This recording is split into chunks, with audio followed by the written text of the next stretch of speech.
Welcome to BackPackTrack, the solo travel podcast for people who think one backpack is a lifestyle. Hey, thanks for tuning in today. And in today's episodes, I want to give you some really helpful advices if you want to go to New Zealand.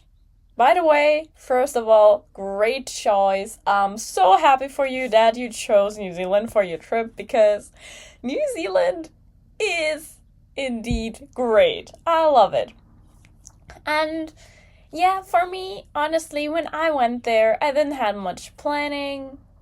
I didn't do any planning, to be honest. I didn't know anything about the country. I was even surprised that they have their own, native language.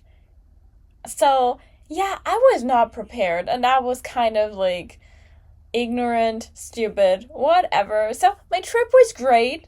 No problem. No offense here. It was really great, but it could have been better if I could have, a little bit more effort into planning, to be honest. But that's why I'm here. That's why I'm creating this episode. So if you ever go to New Zealand, you don't have to struggle. Hopefully. But yeah, of course, I will save up the most important tip for the very end because obviously the best always comes last. Just like dessert, I would say. I love desserts. So yeah. Always the last bite needs to be the best, right? Anyways, so I think the main point at the beginning, or just the general foundation for your trip, is how much time are you willing to spend in the country? Because New Zealand is divided into islands like North and South Island, and yeah, even though it's looking small on the map, I'd say it is big. And unlike other countries, I would say you cannot do both islands within 2 or 3 weeks. I mean, you can, of course, but then you rush through everything and you will probably, or basically 100%, I'm sure that you will miss some amazing spots. So if you love rushing, go for it. I mean, yeah, but honestly, if I were you and I only have 2 or 3 weeks I can spend in the country, I would focus on one island, like north or south. Because also it really depends. I think if you're just doing one small trip, you probably don't need as much resting time as if you're doing long-term travels. Because I'm really a fan to stay in one place for at least 3 or 4 days so that you can rest. Because at the beginning, I was rushing too. Every 2 days, another city, another place. Yoo-hoo! I was motivated, but spoiler, I couldn't keep up with that for too long because it's just draining and you're just questioning, why am I doing that? I'm sitting on more buses than, actually enjoying the place. So, yeah. If I were you, I would choose one of the islands. And I don't want to influence you here, but obviously I have a favorite island. And there's actually also a saying in New Zealand that the North Island is where you live and the South Island is where you feel alive. And I do agree with this statement, 100%. I mean, you don't need to be on the same opinion. I get it. If you are the biggest fan of the North Island, it's beautiful. But my all-time favorite will always be the South Island. I just love it.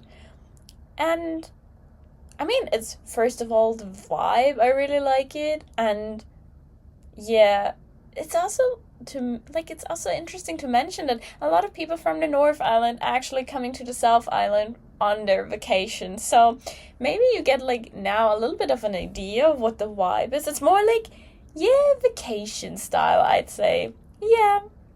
I mean, yeah, whatever feels better for you, right?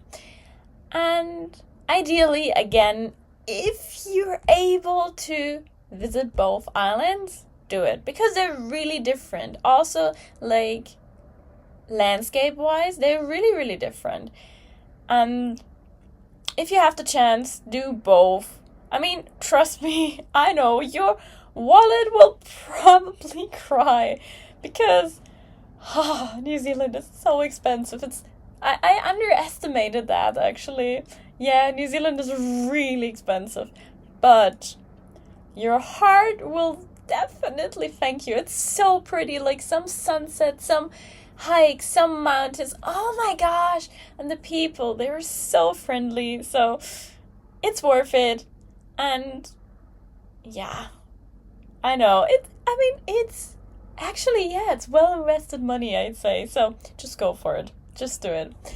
And going a little bit more into detail about like North and South Island, if you have to choose.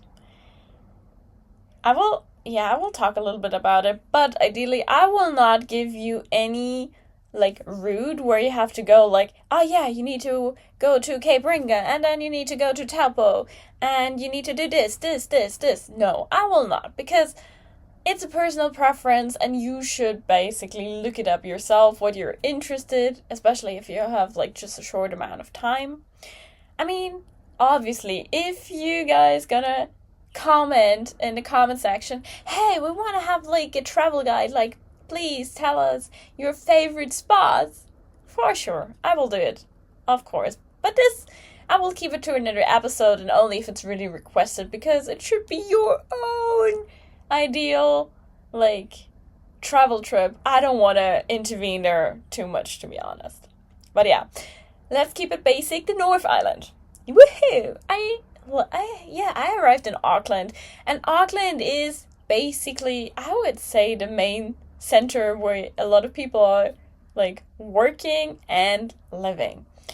And on the North Island in general, they're around about, I mean, the numbers always change, but roughly like 4.1 million people living there, which is quite a lot. Whereas on comparison, on the South Island, there are only 1.3 million, something around that. I mean, don't pin me down on the exact numbers, but this is round about the thing. So, I say, if you really want peace and don't want to meet a lot of people, the South Island is the place to be. And I mean, don't get me wrong, it's literally like I've been to some places and there was no one. I felt like, interesting. I like it. Here are more cows and sheep than people, but whatever. And the good thing about the North Island is actually that the environment or the nature is really, really different. Like, you can have, for example, volcanoes. You have also these big fountains called geysers, something like that. And on the other side, you also have the jungle. Like, literally, in the jungle. Like, literally all the things you want to see, they're actually in this, like, on this island. Like, you have the beaches as well. And especially, there's actually one thing which is probably the main attraction. If you've watched the movies Lord of the Rings, holy moly, this is the island where you have to go. Because they have like Hobbiton, which is basically, okay, now I'm getting into like very, very dangerous territory because I've never seen one of these movies. So I don't want to spread wrong information, but I think like Hobbiton is the town where the Hobbit, I don't even know his name, is living, and you can visit this. You can also go indoors in the in the Hobbit holes. I really don't know. I've never seen any of these movies. So it's really like a place for all Lord of the Ring fans. And I think the main event is actually the Tongariro crossing, which is like close to Taupo. And it's like this famous hike where in the end of the movies, the Hobbit puts the ring into the lava. Yeah, I really haven't seen any of these movies. I'm really sorry here. I'm really sorry. But yeah, you can see that. Or you can hike up there. I did the Tongariro crossing. It's all the cinematic glory you've seen from the movies. Even though I haven't seen the movies, it is really so pretty. And this is the thing, actually. When I was in the North Island, I met a lot of people who were really into the Lord of the Rings. And they were like, oh, you probably also do this because of the Lord of the Rings, right? And I'm like, what? No, it's really pretty here. But I didn't know it's from the movie. Whatever, right? And I would say the hike is definitely worth it. It's a must-do, actually, even though it's really exhausting. I mean, the whole hike is around 20 to 21 kilometers, and the good thing is actually, it's not a one-way, like a round circle. So it's not. It's like, you start at one point and you cross, the mountains, basically, and the volcano, and you land or you finish at the other side. So you see all kind of nature. So the volcano, also a little bit of jungle as well. And you will experience the devil's staircase. And yeah, guess what? It's stairs only for a very long time. It's really steep. It's good for your calves, I guess, like muscle training. Woohoo!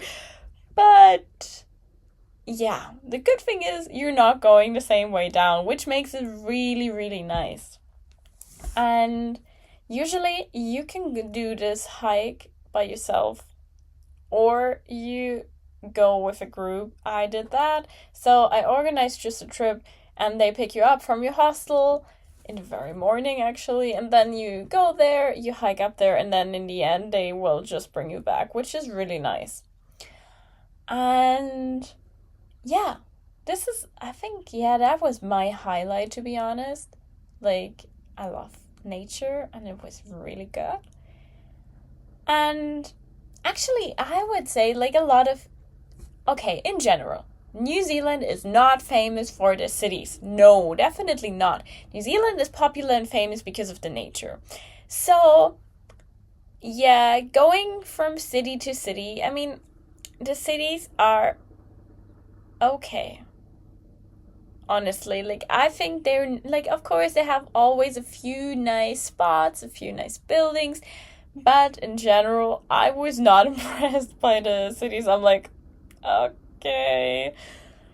But there was one exception. And yeah, no offense here, but Hamilton, not sorry, literally not my cup of tea. That was such a weird city. I am not a big fan, but yeah, if you are from Hamilton or you loved it, no offense. It's always personal preference here, right? But yeah, again, New Zealand is known for the breathtaking nature. And that's why I love, personally, the South Island so much. So, first of all, fewer people. And the less people there are, the more I enjoy it, to be honest. Because, when I go hiking and I meet tons of people, I'm like, yeah, nah. And I can remember, like, when I was arriving at Fox Glacier, it's on the west coast of the South Island. I was literally, and I'm not joking here, I was the only person on the bus. And the first night in the hostel, it was a huge hostel. I was in the 6th dorm room and there was no one with me in the room. I'm like, okay, private room for very cheap money. I take that. And yeah, it's really vacation mode. I really loved it. And again, here as well, you have a lot of like national parks, lakes, and a lot of mountains. You don't have like the geysers, like these water fountains, but therefore you like one of the nicest thing to see is actually the Milford Sound, because you're basically on a boat trip and you just like, I don't know, drive through really nice water, and like you see mountains with water, like waterfalls, whatever. Really pretty. I mean, literally. Mwah. So it was indeed 100% my cup of tea. And yeah, again, like I also have like here an all-time favorite city. And as I said, I was not a huge fan in general of the cities, because if you visited a lot of cities in Europe, yeah, there's always such a great architecture if you visit like gardens or public buildings or whatever. So in New Zealand, it was literally like nothing really special. But no offense here, again, I think it's preference. But there was one city I really loved, and that was Wanaka. Wanaka, my all-time favorite. And Wanaka is basically also the spot where people do their vacation, because it's like literally a vacation village. Like a lot of people coming there, and it's surrounded by mountains, and in the middle of it there's a huge lake where you can do like stand-up paddling, paddleboarding, whatever. You can do a lot of things in there. And it's famous because there's a tree growing inside of the water of this lake. I mean, it's actually very picturesque, to be honest. I took a lot of pictures too from, a tree being in the water. But, growing in the water, better said. But yeah, I really liked Wanaka. It was like just this chilled vibe, and probably also a reason why I loved it so much is because I spent, basically almost the whole December there and a little bit of January. I mean, not completely. I also went to Queenstown, which is very close. But the main time I was in Wanaka, and because during Christmas we were all very in this Christmassy vibe, so we organized like a huge buffet, and we had a really fun time, and we celebrated Christmas together and New Year's as well. So yeah, maybe because also it is this special time of the year, I really liked it there. Anyways, and it's actually funny for me as well, because when I was there, it was actually, I saw a lot of Santa Clauses like with sunglasses and bathing pants instead of like the normal red dressed Santa Claus. And I'm like, that makes sense. I mean, right now it's summer in here, so yeah, that's pretty cool. Like, dope. All right. And I also really like Queenstown, which was next to it, because it's also known as the Adrenaline City. And yeah, guess what? Guilty. I also did there a skydive and a bungee jump. And yeah, it was such a thing. So for me, I think I'm just very biased because I just love the nature so much on the South Island. And yeah, personal preferences. But yeah, just actually, visit both islands, and then just comment on this video here if you liked the South or the North more, or both, whatever, right? And also one thing, a tip, what I mentioned earlier is, like in earlier episodes actually, is if you want to do work and travel. Work and travel is so popular in New Zealand, so it is one of the countries where you can do it easily and you get it easily, and whatever. But for me, to be honest, I always just wanted to work on farms. I wanted to work some farms, volunteering and yeah, just interacting with farm animals, growing plants, whatever. And I thought for this, I need a work and travel visa. And yeah, no, you don't. You don't. This is the thing. As long as you do volunteering, you don't need work and travel. So you can do as much as you like. Like, also, it depends all kind of work. It doesn't matter. But as long as you're not getting paid for it, you don't need the work and holiday visa. And yeah, why I bring this up, I regretted it. Like, now I really want to go back to New Zealand and do work and travel there, but I can't because I already used my visa.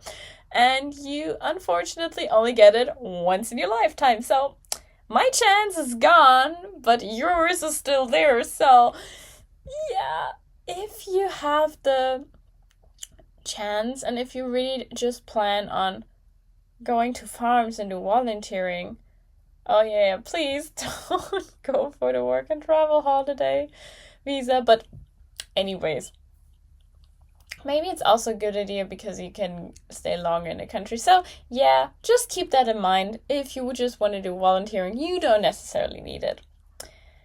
And yeah, another tip, which is also really important to think about it, is the weather. And the weather in New Zealand is kind of crazy. I mean, also, in addition, I'm always cold, so maybe I'm not the best person to ask this question, but I definitely underestimated the weather. I thought it would be way warmer during summer, but yeah, spoiler, it was not. And I've been in New Zealand from October to February, so it was basically spring and summer, so I cannot really say anything about autumn and winter, but honestly, I was really freezing sometimes during summer, and also, like, the North Island is warmer than the South Island. And I spent, as I said, most of the time in the South Island. And I can honestly just remember a few occasions where I was dressed up in short pants and a short shirt. I don't, like a t-shirt. Like, no, But yeah, again, I'm always freezing, so whatever. But there's a thing. Like, temperature aside, I mean, you can adapt to it or maybe not, whatever. But one thing which is crazy to me is that you can literally have 4 seasons in one day. And that's not a joke. I can remember I went on a hike in Picton, and guess what? I was checking the weather forecast. It was just, sunny and warm. So I was walking, and after a while, I'm like, oh, this is not good. And yeah, I found myself in a hailstorm, like literally like this big of like hail was falling down, and I just, got cover underneath a tree, and I'm like, oh, great. And then the thunderstorm was coming afterwards, like literally the rain was insane, and I was standing next to a tree, and I felt like, oh yeah, maybe not the best idea, so hopefully no thunder will strike now.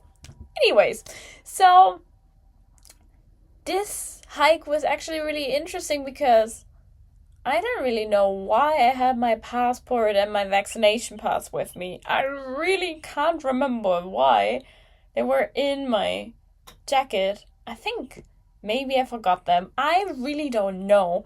And yeah, both of them were soaked, and I was wearing a rain jacket. So don't get the wrong idea here, but the rain was just insane. Like, literally. And yeah, what can I say? The passport survived kind of, but my vaccination pass, let's say it was ready to become compostable. And yeah. So my tip actually for New Zealand is always bring an umbrella or maybe a rain poncho just in case you don't want to get completely soaked and drenched in water. And another thing is bring sunscreen. It's a lifesaver. And there's like literally, I've never visited a country that so far at that time where the sun is so strong. Like literally it was cloudy and I was just 10 minutes outside and then I was sunburned. I felt like, oh, yeah, oops, next time sunscreen. Yay! But yeah. Also, as I mentioned before, the weather forecast, well, totally unreliable. It's better to be prepared for everything because the weather forecast was literally nuts. Also, how can you predict 4 seasons kind of in one day? It's probably not possible. But anyways, so let's go to the real deal. The tip which should change your experience significantly. And I did not do that, so that's why I mentioned it last. It's the most important thing, and it is. Please, get your own car. Get your own car. Because public transportation in New Zealand is terrible. It's really terrible. And, because there are big buses, and you can also do a bus trip, but they only go from one big city to another, and that's it. And as I mentioned, New Zealand isn't famous for the cities. It's all about the nature. But without a car, it's a little bit hard to get there. Like literally.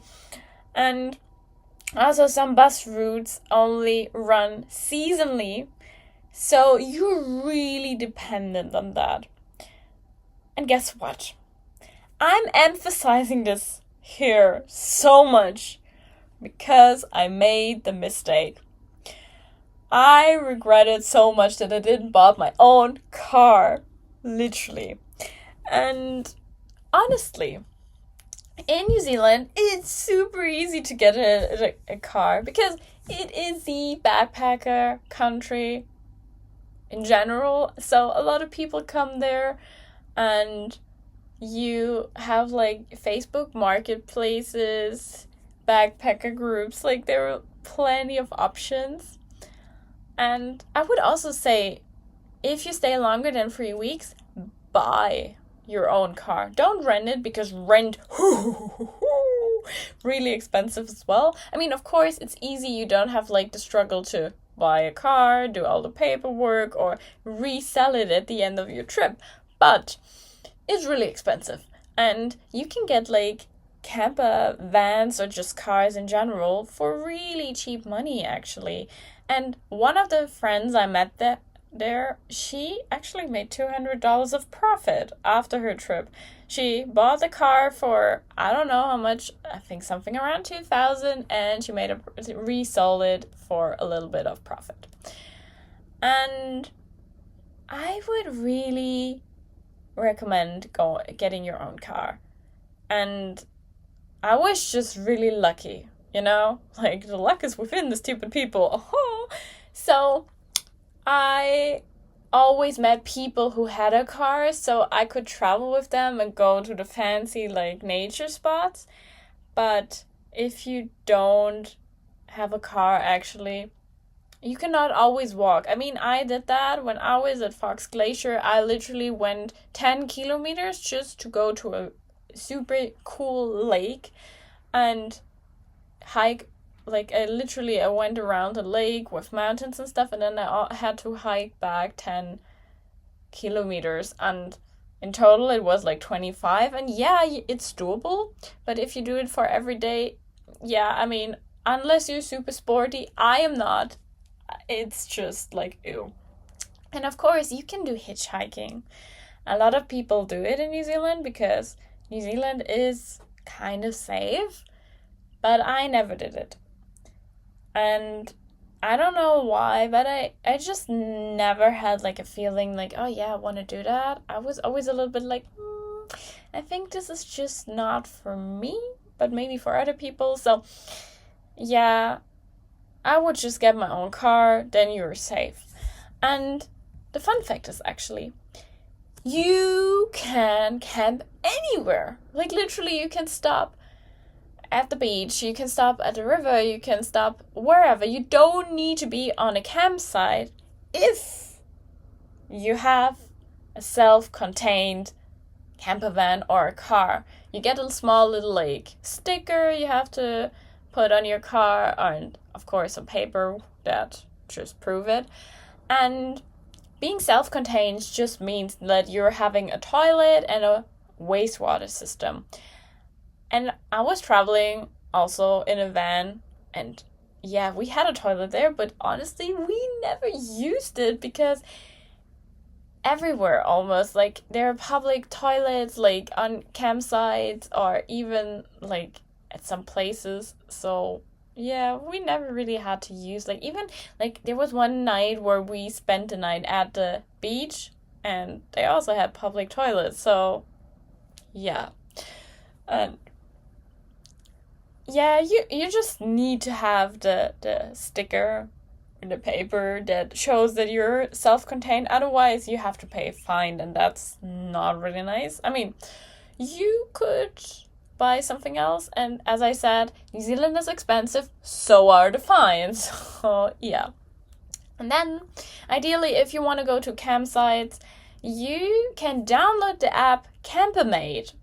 And there, it always shows you free campsites, showers, water refill stations, and yeah, it's basically like Tinder, just for camping. And I would say with a few bad matches, but yeah.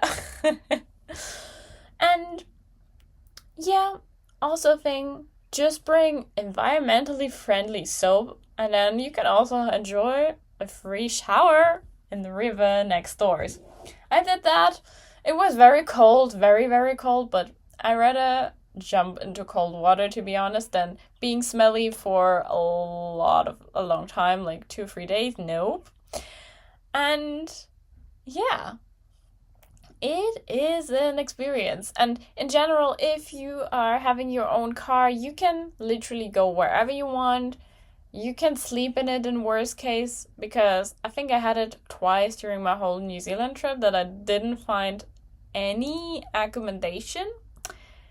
And I was stuck in the city because no other buses were operating. So, yeah. In the worst case, you can just sleep in your car. You're really you can go to caves, you can go to hikes, you can go to special things. So really, this is my number one tip. If you are in New Zealand, though, I mean, I expected, to be honest, like public transportation would be the same as in Europe. No, that was very delulu and very naive, to be honest, but never mind. But yeah, literally, really get your own car and enjoy the beauty of New Zealand. And that's all what I have to say. So, yeah, thanks for listening. And if you have some comments or you want to share something, just write it down. Or if I should really make an episode about like a detailed travel trip, where I would go and all the special spots, let me know. I will do it. And yeah, see you next week.